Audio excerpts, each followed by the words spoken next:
Под такой аккомпанемент Сергей Крылов много лет назад вернулся после школьной олимпиады в свой родной город Москву.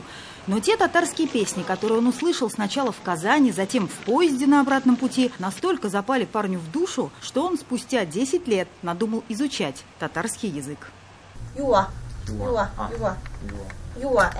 Уже 3 месяца микробиолог Сергей посещает курсы татарского языка в культурном центре татар-столицы. Во взрослой группе 12 человек.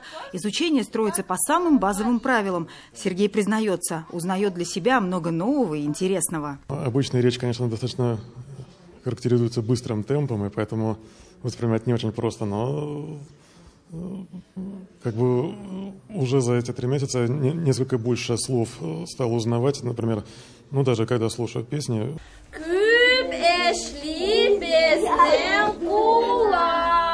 Раз в неделю в татарском культурном центре Москвы встречаются родители, чье большое желание обучить своих детей татарскому языку дает им силы с утра в субботу приезжать в центр столицы даже из МКАДа. Младшая детская группа языковой школы Умарта начала работать совсем недавно. Все в форме игры, весело и увлекательно. У маленькой Кадрии явные успехи.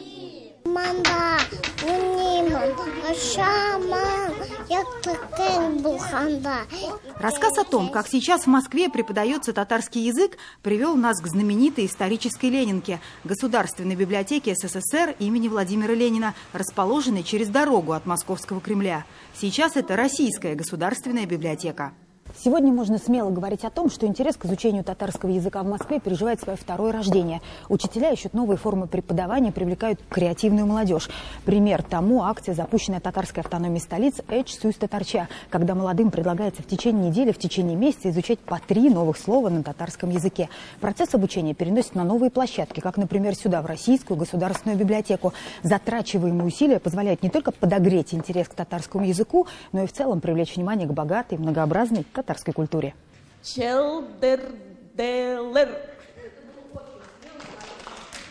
Молодец, очень хорошо. К Международному дню родного языка, который отметили на этой неделе, московские татары приурочили начало нового проекта – 2-недельного лектория. Не только о татарском языке, но и о семейных ценностях, истории, кинематографе и многом другом.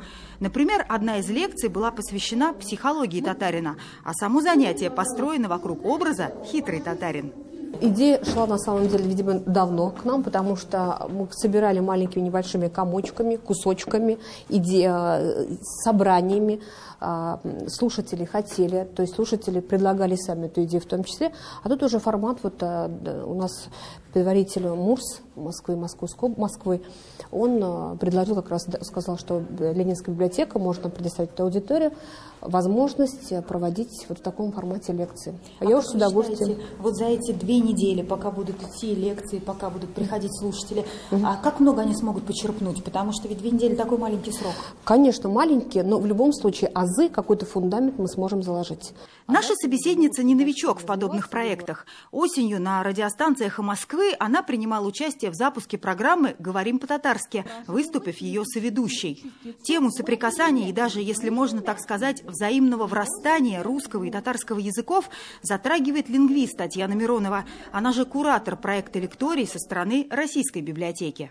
В нашем языке русском есть много татарских слов, есть много тюркизмов, которыми насыщена вся бытовая наша культура. Название жилищ, название одежды, обуви, украшений. Такое же слово, как жемчуг, пришло к нам из вашего языка. Естественные кафтаны и башмаки – это все обиходное русское, но это ваше татарское.